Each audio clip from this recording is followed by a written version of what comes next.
So, students, our next topic is stationary waves. आपने plus two में superposition principle इसके बारे में, प्लस वन प्लस टू दोनों में सुपरपोजिशन प्रिंसिपल इसके बारे में पढ़ा होगा। इसमें क्या होता है कि अगर आप दो या दो से ज़्यादा वेव्स की बात करते हैं ड्यू टू सोर्सेज और वो रीच करती हैं एक पॉइंट के ऊपर पहुंचती हैं, तो रिजल्टेंट उस पॉइंट पर क्या होता है, that is given by the superposition principle, the vectorial sum आप कह सकते हैं, या फिर फेजर नोटेशन में भी आप बात कर सकते हैं। और ये मैंने थोड़ा सा आपको पहले एक्सप्लेन किया भी था फर्स्ट यूनिट में। यहाँ जो बात है, सुपरपोजिशन प्रिंसिपल से तीन फिनोमेना हम डिस्क्राइब कर सकते हैं। One is interference, second is beats and third is stationary waves. और ये तीनों के बारे में आपने प्लस वन में ज़रूर पढ़ा होगा। सो मैं इस वक्त स्टेशनरी वेव्स के बारे में बोलूँगा। जब दो waves, two coherent waves, coherent का मतलब there is definite phase relationship between the two waves. तो जब कोहेरेंट वेव्स आप कंसिडर करते हैं, same frequency, same wavelength, equal amplitudes, but the travel in opposite direction. ठीक है, opposite direction is very important. Same type की waves होनी चाहिए। अगर एक आपके पास क्रेस्ट और ट्रफ की फॉर्म में चल रही है तो दूसरी भी क्रेस्ट और ट्रफ की फॉर्म में चलनी चाहिए। मतलब एक ट्रांसवर्स है तो दूसरी भी ट्रांसवर्स होनी चाहिए। एक लॉन्गिट्यूडनल है तो दूसरी भी लॉन्गिट्यूडनल होनी चाहिए। नेचर भी उनका मतलब सेम होना चाहिए। So when the two waves that travel in opposite direction, the resultant wave due to superposition, वो कैसी बन जाती है?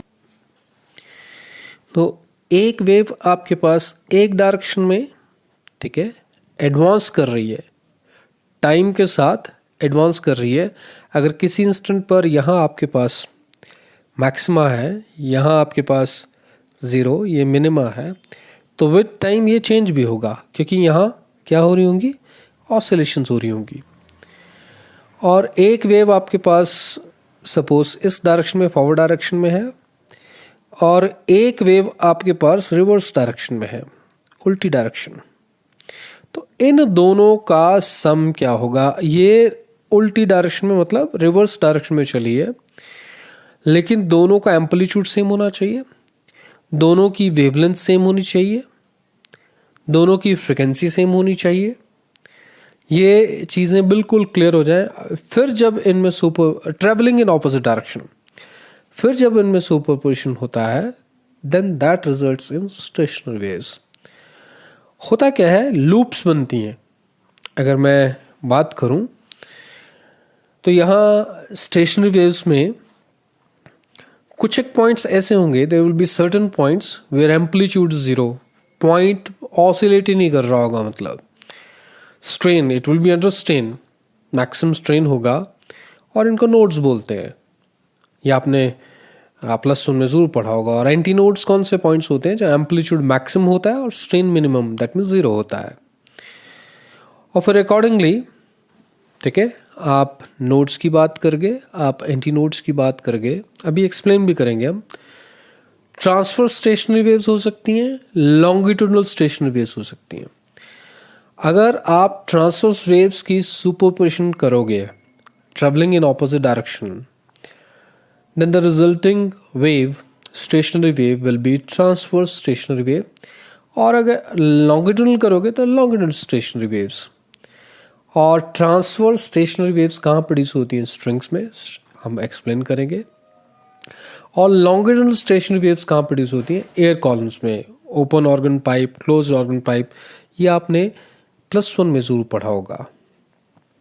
अब हमारा जो कॉन्सेप्ट है वो क्या है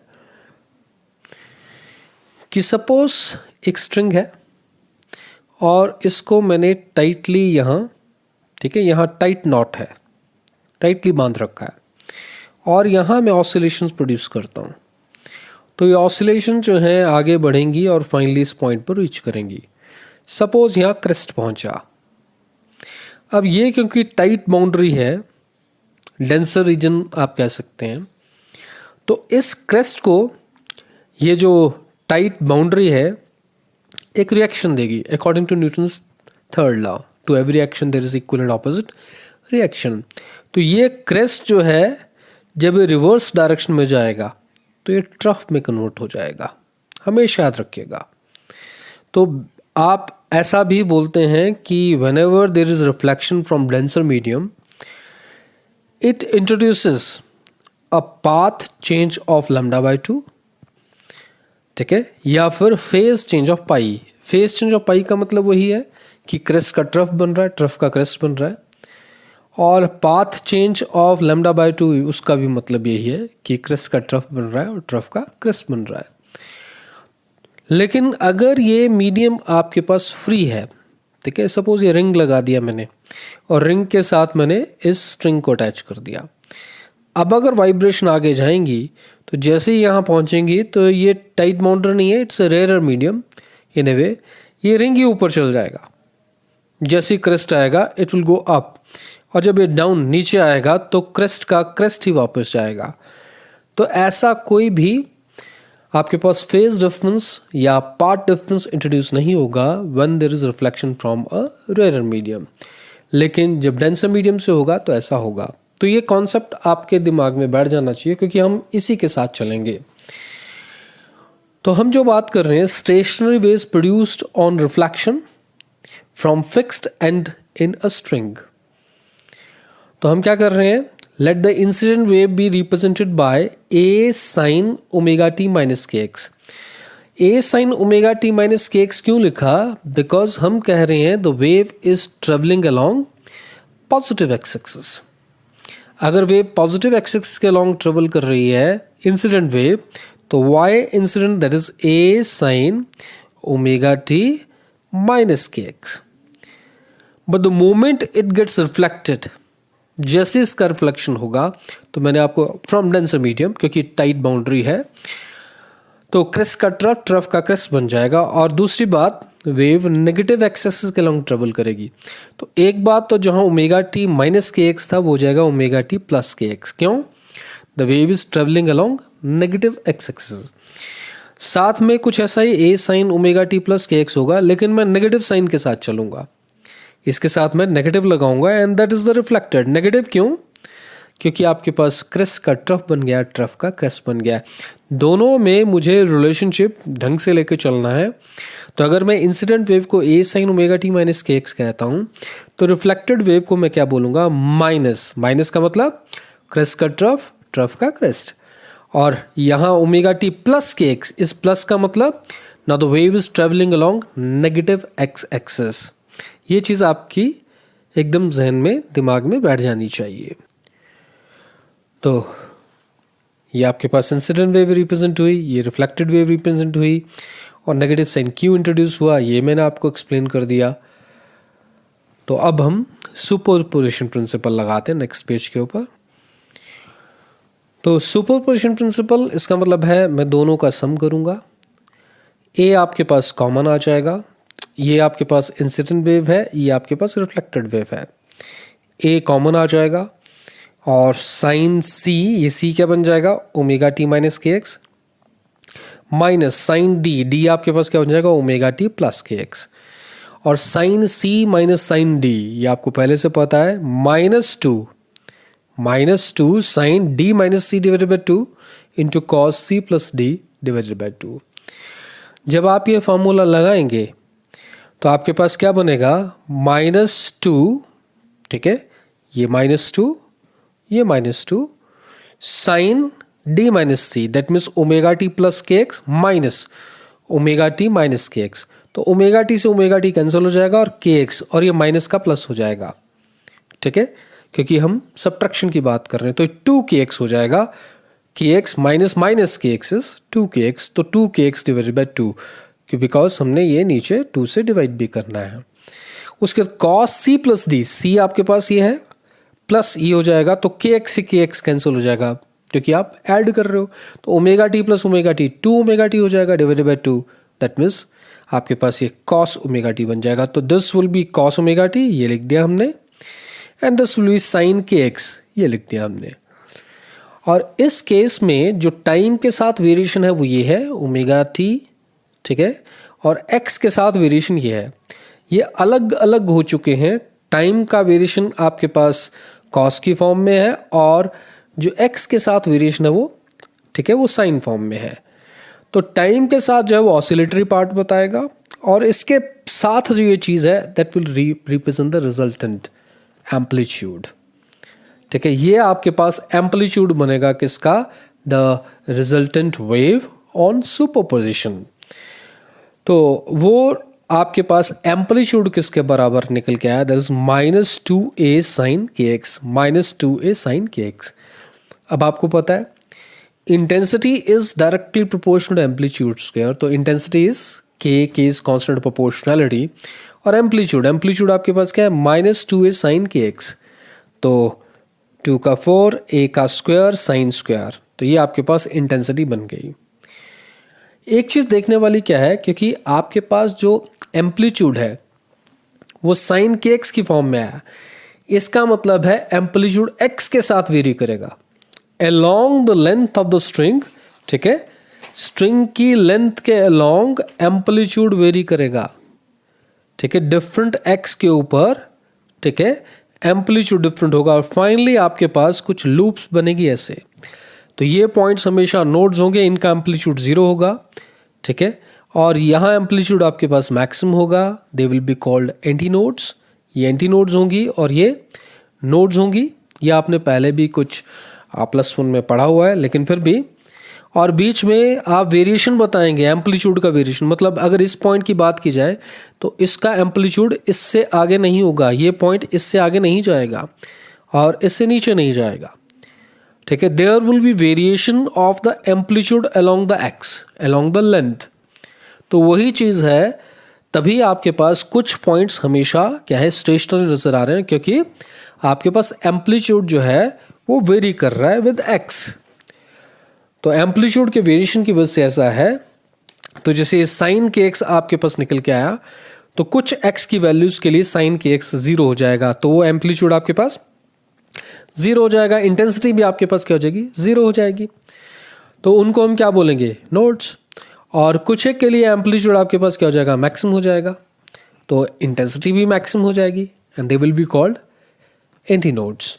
तो वही बात है आपके पास कि आपने इंटेंसिटी को मैक्सिमम करना है, तो आपके पास क्या निकल के आता है, तो इंटेंसिटी आपके पास क्या है, a² sin स्क्वायर के एक्स की फॉर्म में। तो अगर इंटेंसिटी को मैक्सिमम करना है तो साइन स्क्वायर के एक्स को मैक्सिमम करना है, तो साइन स्क्वायर के एक्स इज 1, क्योंकि साइन की वैल्यू मैक्सिमम कितनी होती है, 1 होती है। तो इस वक्त आप अगर बात करें तो साइन स्क्वायर के x that is 1, that is the maximum value. तो साइन के एक्स इज +-1, ठीक है, +1 भी हो सकता है क्योंकि ये स्क्वायर है, तो +1 मतलब -1 का भी स्क्वायर 1 होता है आपके पास। तो साइन स्क्वायर के एक्स की मैक्सिमम वैल्यू दैट इज 1। तो साइन के एक्स इज +-1 और साइन के एक्स +-1 कब होगा, व्हेन के एक्स इज 2n+1 π/2 और k की वैल्यू 2π/λ। तो kx इज 2n+1 π/2 और k इज 2π/λ, तो k की वैल्यू हमने 2π/λ रख दी, into x, ये x as it is, and 2n+1 π/2 ये एज इट इज।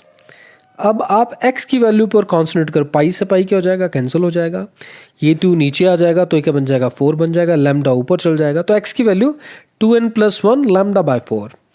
तो n को अगर मैं 0 करूंगा तो आपके पास ये λ/4 हो जाएगा, n को अगर मैं 1 करूंगा तो 3/4 लैम्डा हो जाएगा, n को अगर 2 करूंगा तो 5/4 लैम्डा हो जाएगा, एंड सो ऑन। तो 2n+1, ठीक है, λ/4 इन पॉइंट्स के ऊपर, इन x के ऊपर इंटेंसिटी क्या होगी, मैक्सिमम होगी, that's why they will be called anti nodes. और जब मिनिमम की बात आएगी तो साइन स्क्वायर के एक्स दैट इज 0, तो साइन के एक्स की भी 0 होगा, तो के एक्स इज n π, क्योंकि n π जब होता है तो साइन की वैल्यू 0 होती है, k इज 2π/λ। इसी तरीके से अगर बात करें तो x इज n λ/2, ये निकल के आएगा, ठीक है। तो n को अगर मैं 0 करूंगा तो 0, 1 करूंगा तो λ/2, 2 करूंगा तो 2 λ/2, दैट मीन्स लैम्डा। 3 करूँगा तो 3/2 लैम्डा एंड सो ऑन। तो इन पॉइंट्स के ऊपर जो इंटेंसिटी होगी वो क्या होगी, दैट विल बी मिनिमम। तो ये पॉइंट्स क्या बोले जाएंगे, द नोड्स। तो इसका सीधा मतलब क्या आया कि x इज इक्वल टू 0 के ऊपर क्या होगा, दैट विल नोड। λ/4 के ऊपर एंटी नोड, λ/2 के ऊपर फिर नोड, फिर 3λ/4 के ऊपर एंटी नोड, फिर लैम्डा के ऊपर फिर नोड, फिर 5λ/4 के ऊपर फिर anti node and so on. तो इस तरीके से आपके पास वेरिएशन होगा किसका, एम्पलीट्यूड का अलोंग द लेंथ। तो ये हम रिप्रेजेंट कर रहे हैं, this is incident wave, this is reflected wave. और जब दोनों का सम होगा, ये कंप्लीट आपने +1 में भी किया होगा, तो इस तरीके से आपको लूप्स दिखाई देंगी। ठीक है, स्ट्रिंग में इस तरीके से लूप्स दिखाई देंगी। ये हम एक एक्सपेरिमेंट भी करेंगे तो वहाँ भी मैं आपको लूप्स दिखाऊंगा, एक्सपेरिमेंटली इस चीज़ को करेंगे। तो सबसे पहले आपके पास क्या निकल के आया, x = 0 के ऊपर दैट इज नोड। ठीक है, फिर एंटी नोड किस पॉइंट के ऊपर, λ/4 के ऊपर, फिर λ/2 के ऊपर दैट इज नोड, 3λ/4 के ऊपर दैट इज एंटी नोड। तो node anti node, node anti node, node anti node, उनके लिए लोकेशन की बात चली है और आप वो लोकेशन पहले से प्रोडिक्ट कर चुके हो, बता चुके हो कि वो किन किन पॉइंट्स के ऊपर होगी। तो वो यही पॉइंट्स हैं आपके पास।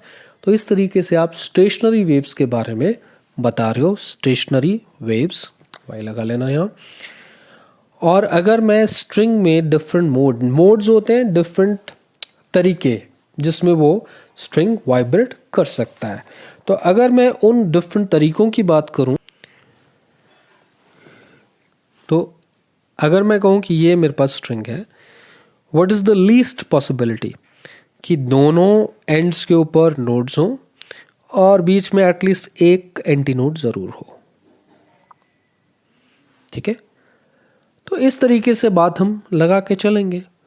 तो अगर मैं कहूं कि भाई नोड और नोड के बीच में डिस्टेंस कितना है, ठीक है, अगर मैं नोड और नोड सक्सेसिव नोड्स के बीच में, ये बीच में एम्पलीट्यूड है, एंटी नोड है, ठीक है, इनके बीच में डिफरेंस की बात करूं तो ये सामने आपके पास ये नोड और ये नोड, डिफरेंस कितना, λ/2 का।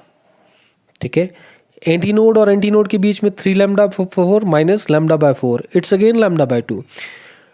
किन्हीं भी दो एंटी नोड्स की बात कर लो, ठीक है, यहाँ आप ये एंटी नोड कीजिएगा, किन्हीं भी दो एंटी नोड्स की बात कर लो सक्सेसिव, ठीक है, किन्हीं भी दो नोड्स की बात कर लो, दोनों में डिफरेंस कितना होगा, दैट इज λ/2। तो यहाँ आपने जो लीस्ट पॉसिबिलिटी करी, ठीक है, दिस इज λ/2। तो इट्स फर्स्ट पॉसिबिलिटी, इसको λ1/2 लिखते हैं। ठीक है, it is the fundamental mode, इससे कम हम नहीं इसको कंसिडर कर सकते। तो λ1/2 हम ऐसा कह सकते हैं। And length of string that is L। ठीक है, इसका मतलब क्या निकल के आता है कि λ1/2 that is equal to L, that means λ1 is 2L।